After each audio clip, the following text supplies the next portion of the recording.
Hi, thanks for tuning in again. I'm Kristin of Cherry Blossom Spirituality, and this is a Q&A video about Kundalini, a continuation of my video about Kundalini and Kundalini Transmissions that I offer.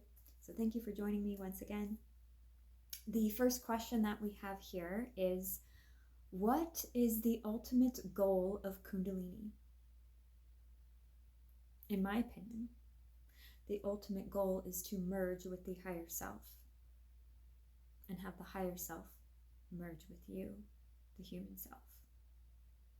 If you have not heard of the concept of the higher self, a brief rundown is that it is our soul. It is the oversoul, the part of us connected with God, Source, Creator, the divine. The part of us that is not distorted in a darker way. The part of us that is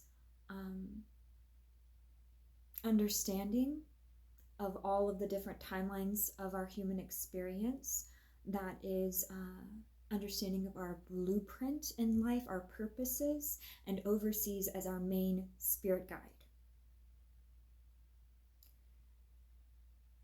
The higher self guides one through this spiritual awakening process and ascension. So when we are working with Kundalini, we are clearing blocks, trapped emotions. We're integrating disassociated, disowned parts of ourselves. We are clearing limiting beliefs and replacing them with empowering beliefs.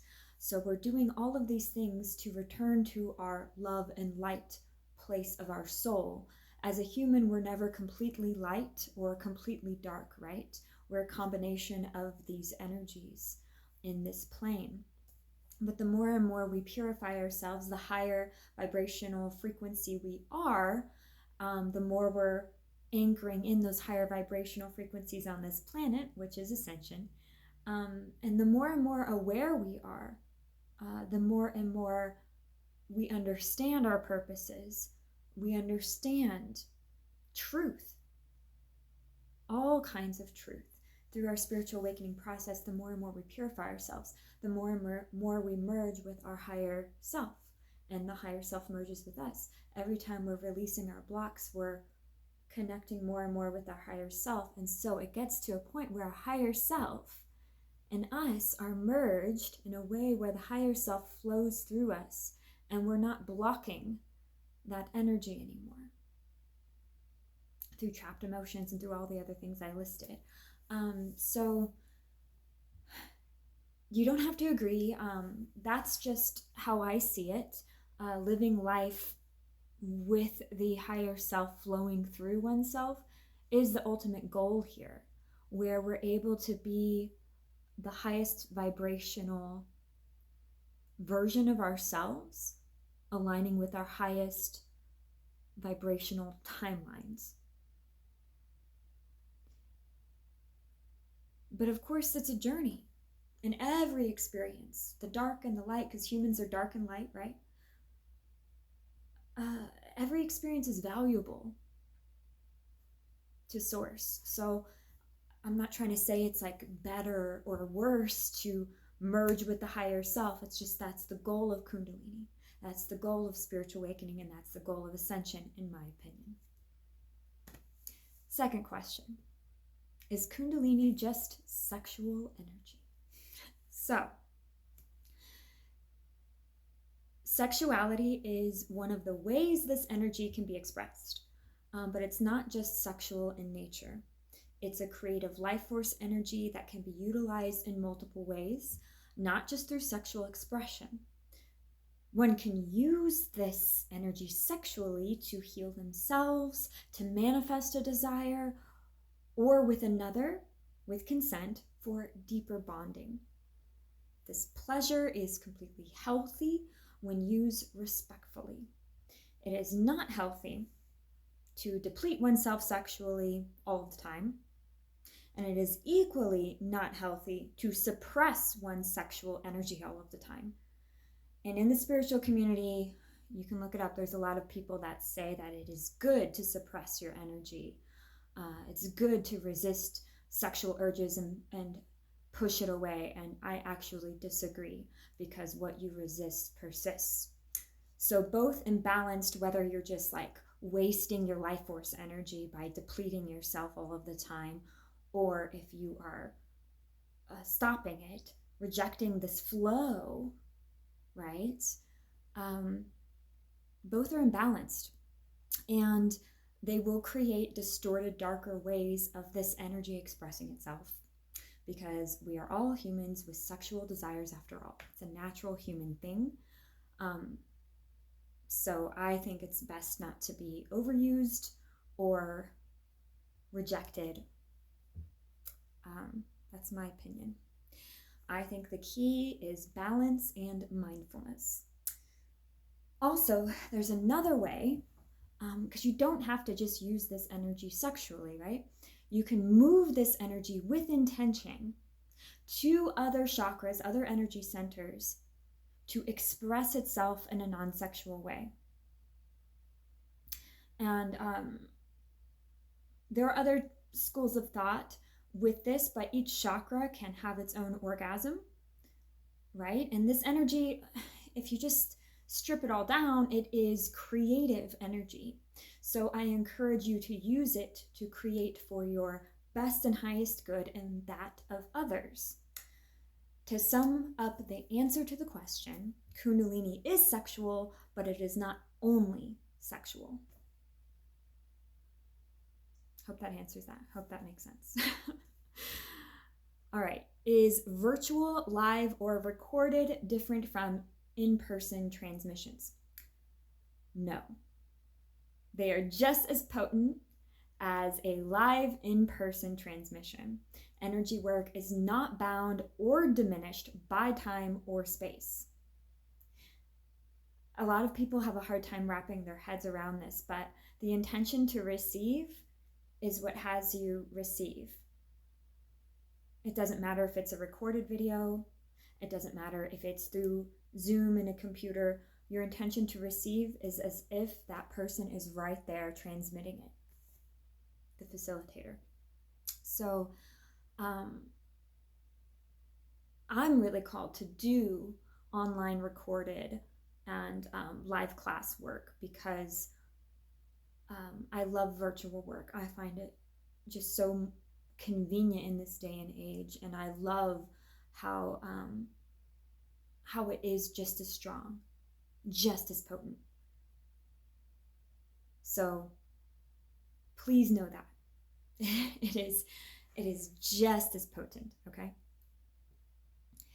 How does it feel for blocks to be cleared in a Kundalini transmission? Well, sometimes as the tension relaxes and releases, there can be physically felt slight pangs of pain. In my experience, and those that I know of, it's not excruciating pain ever, not to my knowledge. Many emotional blocks are typically cried out. You can scream it out too. Mental blocks are worked through finding clarity of a new perspective. Spiritual blocks can be cleared by having an otherworldly psychic experience, but these are just general examples. Blocks can be cleared in so many different ways. These are just typical ones. But it can be different for each person and with each block, okay? So that's why I always say, it's like, we may even think, oh, I'm going to work through this block when we start a certain session, and then it takes you on a whole other journey. So try not to control the experience is my advice, or to try to steer the energy in a certain way, or have it work on a certain thing, because it'll work on what it needs to work on.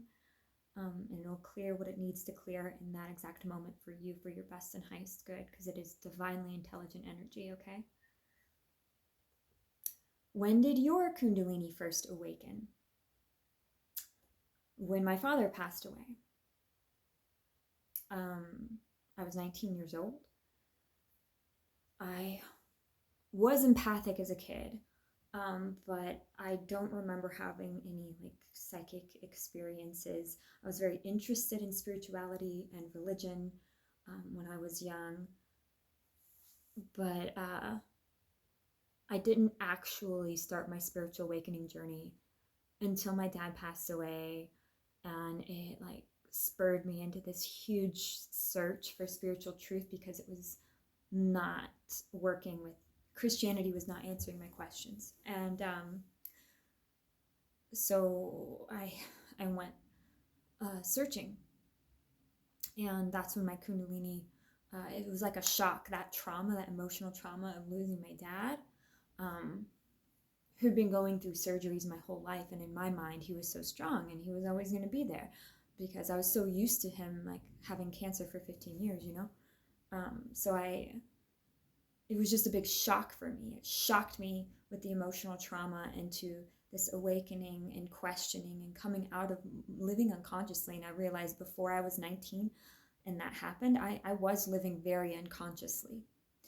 And since then, I've been trying to live more and more consciously, and right, my Kundalini has been moving and partially awakened and working through a lot of different blocks. Yeah, so that's when it first started for me. And as I'm recording this, I'm 33 years old, so yeah, still working through it all, you know. Next question. How do we know this energy is real? Okay, it is proven scientifically that we are bioelectric beings. So this energy is very real. You can look it up and you can find evidence that we have electricity running through us. And combining modern day scientific data with ancient esoteric knowledge is very fascinating, and I believe it goes hand in hand. Yeah, we have this electrical energy. All of us do. Even when the Kundalini is so-called dormant, which I actually disagree that it's like not alive and not moving. I just think it's held down by blocks, but there's still that electrical energy within us, right? Even before the Kundalini gets really awakened and active and starts flowing. So we always are having this electrical flow. Even if it's weak, it's there. All right, does Kundalini activate DNA? I believe it does. This is my perspective. As we evolve into crystalline-based beings instead of carbon-based beings, more dormant DNA is being activated. We literally carry more light within our cells as more Kundalini flows. Our bodies are batteries that have photon energy. This has been tested. You can look that up too. And it brightens when Kundalini is awakened and flowing. That's my opinion anyway. But we do have photon energy. We do emit light, actually. We do. We begin to have stronger supernatural psychic senses and stronger manifesting abilities. This is the next step in human evolution, in my opinion. This is it. Which is why I feel like this work is so important and why I was so called to do it. And I really want to assist in helping humanity, being one of the many people doing this. I'm not the only one, obviously. All right. How do you know you are transmitting this specific frequency of Kundalini? I have built a relationship with it. I have worked with it enough to really know what this energy feels like. I feel it flowing through my body, and also my validation, because each person that gets, what do you call it,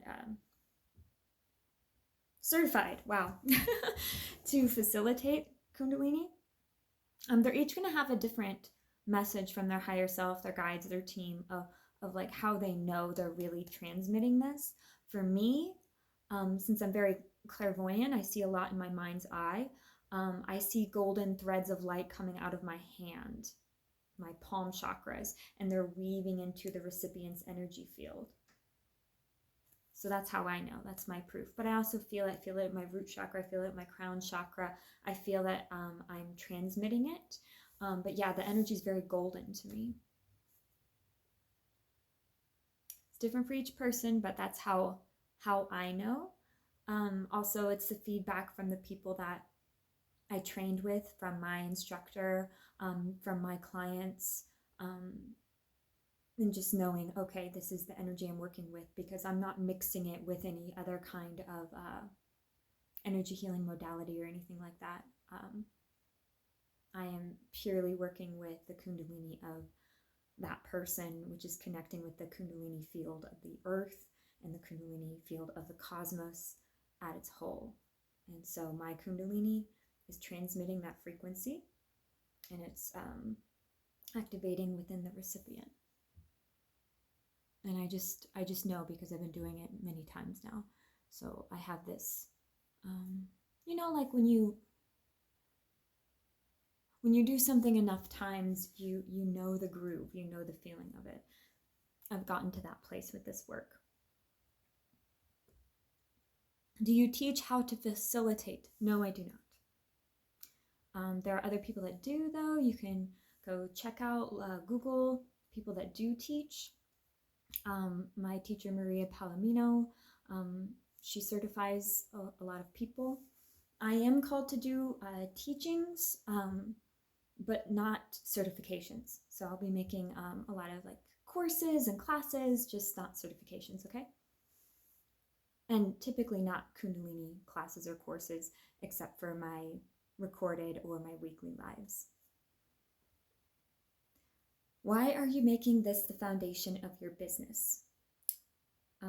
Well, I love variety, and I will continue to, but I believe Kundalini Transmissions are the foundation of my business, because Kundalini is the foundation of